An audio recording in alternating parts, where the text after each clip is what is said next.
سورۃ علم نشرح مکیۃ 8 آیۃ۔ بسم اللہ الرحمن الرحیم۔ سورہ علم نشرح مکیہ ہے اور اس میں کل 8 آیتیں۔ بسم اللہ الرحمن الرحیم۔ اللہ کے نام سے شروع جو بڑا مہربانی ہے رحم کرنے والا۔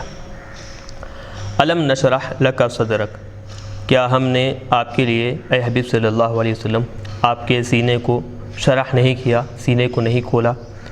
تو اب جیسے اس سے پہلے کہ سورہ میں جیسے علم یجد کا میں نے بتایا، یہاں پر بھی وہی معنی کہ دو نفی مل کر اس بات کا فائدہ دیتے ہیں۔ تو علم نشرح میں بھی ایک حمزہ استفہام انکاری ہے، لم نشرح جملہ نفی ہے، تو دو نفی مل کر کیا ہے اس بات کا فائدہ۔ تو صاحب جلال نے اس کی طرف اشارہ کی، استفہام تقریری، تو یعنی ہم نے آپ کے لیے آپ کے سینے کو کشادہ کیا ہے، کھولا ہے۔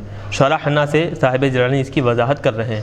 شرحنا لک یا محمد صلی اللہ علیہ وسلم صدرک بالنبوۃ وغیرہ، نبوت کے ذریعے سے اور اس کے علاوہ دیگر احکامات الہی کے ذریعے سے، دیگر شریعت کے جو معاملات ہیں ان ساری چیزوں کے ذریعے سے آپ کے سینے کو ہم نے کیا ہے کھول دیا ہے۔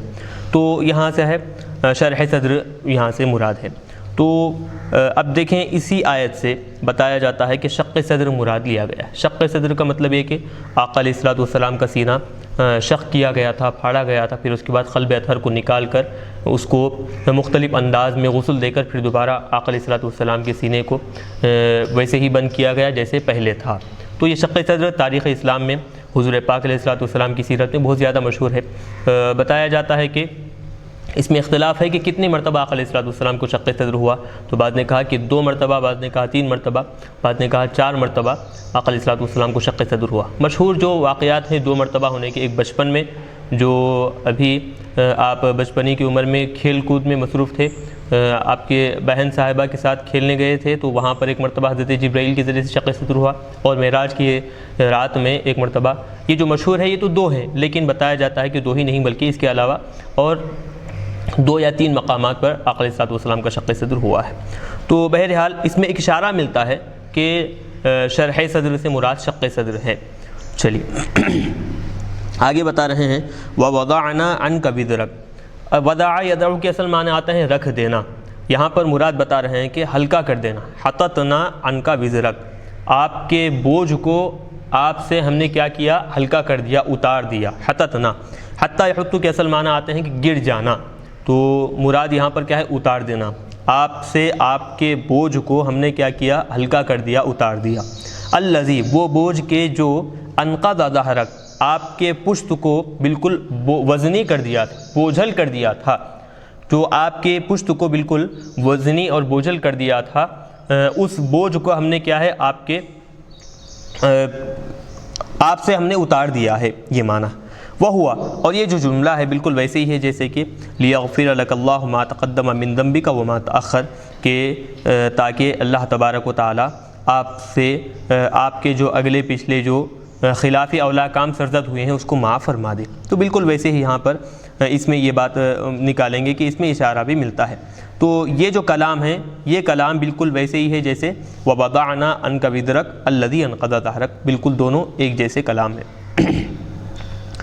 وَرَفَعْنَا لَكَ ذِكْرَكَ، آگے بتا رہے ہیں کہ ہم نے آپ کے لیے آپ کے ذکر کو بلند کیا، آپ کے لیے آپ کے ذکر کو بلند کیا۔ کیسے؟ صاحب جلال بتا رہے ہیں کہ بِأَن تُذْكَرُ مَعَ ذِكْرِي، اس طور پر کہ میرے ذکر کے ساتھ آپ کا بھی تذکرہ کیا جائے گا، جب بھی مجھے یاد کیا جائے آپ کو بھی یاد کیا جائے گا۔ کیسے؟ کہاں کہاں پر؟ فی الاذان، اذان میں حضور پاک علیہ الصلوۃ والسلام کا تذکرہ اللہ تبارک و تعالیٰ کے ساتھ ملتا ہے۔ والاقامت والتشہد والخطبۃ وغیرہ، اقامت میں، تشہد وغیرہ میں، خطبہ وغیرہ میں، وہ جتنی چیزیں آپ دیکھیں گے کہ جہاں اللہ تبارک و تعالیٰ کا تذکرہ ہے وہاں پر آقا علیہ الصلوۃ والسلام کا تذکرہ ملتا ہے۔ اور یاد رکھیں یہ بات، قاعدہ اچھی طرح ذہن نشین رکھیں کہ رحمت کے جہاں مقامات ہیں، رحمت کے جتنے مقامات ہیں، اللہ تبارک و تعالیٰ نے اپنے تذکرے کے ساتھ اپنے حبیب کے تذکرے کو بھی شامل رکھا ہے۔ رحمت کے جتنے مقامات ہیں اپنے ساتھ اپنے حبیب کے تذکرے کو بھی ذکر کیا ہے۔ جہاں رحمت کا معاملہ نہ ہو، اس کے برخلاف بات سمجھ میں آتی ہو، نظر آتی ہو، تو وہاں حبیب کا تذکرہ نہیں ہے۔ جیسے ایک آسان انداز میں آپ سمجھیں، ذبح کرتے وقت جانور جب ذبح کر رہے ہیں تو وہاں پر صرف اللہ کا تذکرہ نام لیتے ہیں، بسم اللہ اللہ اکبر، حضور کا تذکرہ نہیں ملتا۔ تو بات وہاں پر کیوں ذبح کرتے وقت حضور کا تذکرہ کیوں نہیں؟ کیونکہ ذبح کرنا گویا دراصل کیا ہے، ایک طرح سے آپ دیکھیں گے کہ جانور کا خون بہانا ہے، اس کی جان لے لینا ہے، تو یہ رحمت کے منافی شے ہوا کرتی ہے۔ تو قاعدہ بزرگان دین نے بیان کیا کہ جو رحمت کے مقامات تھے اللہ تبارک و تعالیٰ نے اپنے ساتھ ساتھ اپنے حبیب کا تذکرہ بھی وہاں پر شامل کر دیا، اور جو رحمت کے منافی بات سمجھ میں آتی ہو، اگرچہ کہ اس میں ایک طرح سے بھلائی ذبح کرنا ایک طرح سے بھلائی ہے، لوگوں کے لیے منفعت کا فائدہ حاصل کرنے کا ذریعہ ہے، لیکن پھر بھی چونکہ بظاہر رحمت کے منافی و شے معلوم ہوتی ہے ذبح کرنا، تو وہاں پر اللہ تبارک و تعالیٰ نے آقا علیہ السلام کا تذکرہ اپنے نام کے ساتھ نہیں کیا۔ تو ورفعنا لک ذکرک، آپ کے لیے آپ کے ذکر کو بلند فرما دیا۔ ایک چیز یہاں پر بات آئی تو میں بتاتا چلوں، حضور پاک علیہ السلام کی عظمت کو بتانے والی بھی ہے۔ تو رفعت اور فضیلت میں بہت زیادہ فرق ہوا کرتا ہے۔ فضیلت اور رفعت جو دو لفظ استعمال ہوتے ہیں، دونوں بھی بلندی کو بتاتے ہیں، فضیلت بھی بلندی کو بتاتا ہے اور رفعت بھی بلندی کو بتاتا ہے، لیکن فضیلت سے بڑھ کر بھی کوئی درجہ ہوا کرتا ہے، لیکن رفعت سے بڑھ کر کوئی درجہ نہیں ہوتا۔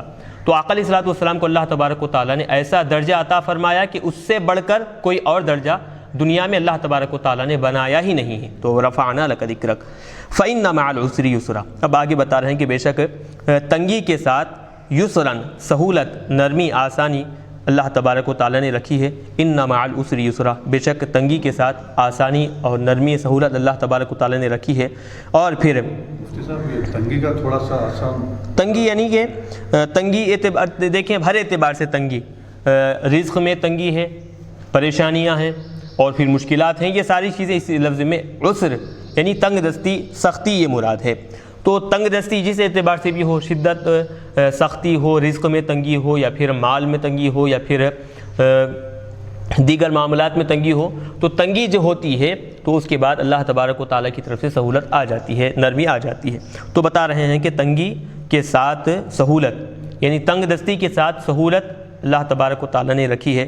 ان مع العسر یسرا، بے شک تنگ دستی کے ساتھ اللہ تبارک و تعالیٰ نے سہولت اور آسانی رکھی ہے۔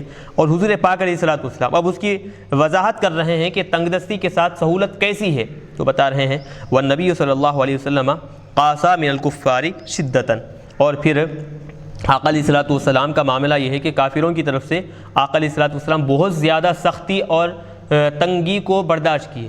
کافروں کی طرف سے جو شدت جو بڑھتی گئی تھی، اذیت، تکلیف جو کافروں کی طرف سے دی جاتی، آقا علیہ السلام برداشت کیے، قاسا برداشت کیے اس کو۔ ثم حصل له اليسر، پھر آقا علیہ السلام کو سہولت حاصل ہو گئی، نرمی حاصل ہو گئی، کیسے؟ بنصرہ علیہم، آقا علیہ السلام کی مدد کر کر ان کافروں کے خلاف میں، کافروں کے خلاف میں جب حضور کی مدد کی گئی تو کافر شکست خوردہ ہو گئے، ہارے ہوئے ہو گئے، حضور پاک علیہ السلام کو کامیابی و کامرانی ملی۔ تو ایک مثال سمجھانے کے لیے حضور کے ذریعے یہاں پر بیان کی جا رہی ہے، ورنہ یہ جو جملہ ہے فَإِنَّ مَعَ الْعُسْرِ يُسْرًا، إِنَّ مَعَ الْعُسْرِ يُسْرًا، ہر طرح کی تنگی پر دلالت کرنے والا ہے، تو مطلق حکم یہ نکلے گا کہ دنیا میں جس کسی کے ساتھ تنگی آئے گی تو وہ یہ بات یاد رکھے کہ اس کے بعد اللہ تبارک و تعالیٰ سہولت اور نرمی اور آسانی ضرور اللہ تبارک و تعالیٰ عطا فرمائے گا۔ تو عمومی طور پر جتنے بھی لوگ ہیں ان سب کے لیے یہ آیت شامل ہو سکتی ہے۔ فَإِذَا فَرَغْتَ فَانْصَبْ، پر جب آپ نماز ادا کرنے سے فارغ ہو جائیں تو فَانْصَبْ، آپ اپنے آپ کو تھکائیے۔ نصب کہتے ہیں تھکانا، نصب نون کے صاد کے سکون سے بھی پڑھا گیا ہے، نصب تھکانے کو کہتے ہیں۔ تو فَانْصَبْ اتعب فی الدعاء، جب آپ نماز سے فارغ ہو جائیں تو دعا کرتے کرتے آپ اپنے آپ کو کیا ہے تھکائیے۔ وَإِلَىٰ رَبِّكَ فَارْغَب، اور آپ اپنے رب کی طرف کیا ہے فارغ ہو جائیے۔ دعا کرتے کرتے اپنے آپ کو تھکائیے، کثرت سے آپ اللہ تبارک و تعالیٰ کے دربار میں دعا کرتے رہیے، یہ معنی ہوں گے۔ وَإِلَىٰ رَبِّكَ فَارْغَب، اور آپ اپنے رب کی طرف کیا ہے راغب ہوتے رہیے، یعنی تضرع، خشوع اور خضوع کے ساتھ، اخلاص و للہیت کے ساتھ آپ اپنے رب کی طرف ہمیشہ رجوع رہیے، اپنے رب کی طرف ہمیشہ پلٹے رہیے۔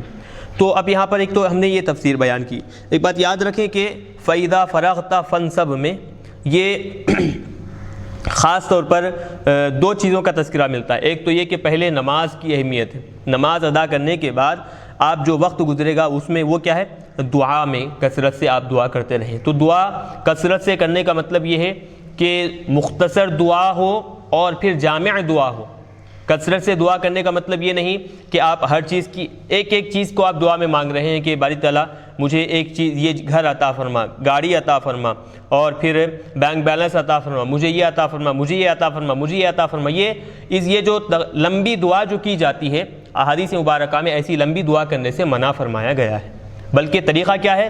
حضور پاک علیہ الصلوۃ والسلام نے طریقہ بتایا، مختصر دعا ہو اور پھر اپنی ساری ضرورتیں اس دعا میں شامل ہو جائیں۔ کیا دعا علیہ الصلوۃ والسلام نے بتائی؟ ربنا آتنا فی الدنیا حسنۃ وفی الآخرۃ حسنۃ وقنا عذاب النار۔ یہ مختصر دعا ہے اور انسان کی ساری ضرورتیں اس میں آ جاتی ہیں کہ باری تعالیٰ ہمیں دنیا میں بھی بھلائی عطا فرما، آخرت میں بھی بھلائی عطا فرما۔ تو دنیا اور آخرت کی ساری نعمتیں، ساری اچھائیاں اللہ تبارک و تعالیٰ سے مانگ رہے ہیں اس مختصر سے جملے میں۔ تو تھکانے کا مطلب یہ نہیں کہ آپ کیا کریں، بہت لمبی چوڑی دعا کرتے چلے جائیں، یہ نہیں، بلکہ کثرت سے دعا کرتے جائیں، مختصر دعا ہو لیکن بار بار آپ اللہ تبارک و تعالیٰ سے دعا کرتے جائیں، یہ یہاں پر یہ مراد ہے۔ تو وَإِلَىٰ رَبِّكَ فَارْغَب، آپ اپنے رب کی طرف کیا ہے، ہمیشہ راغب رہیے، رب کی طرف ہمیشہ متوجہ ہوتے رہیے۔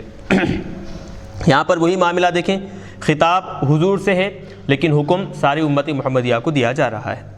چلیے الحمدللہ یہاں پر سورہ الم نشرح ہم نے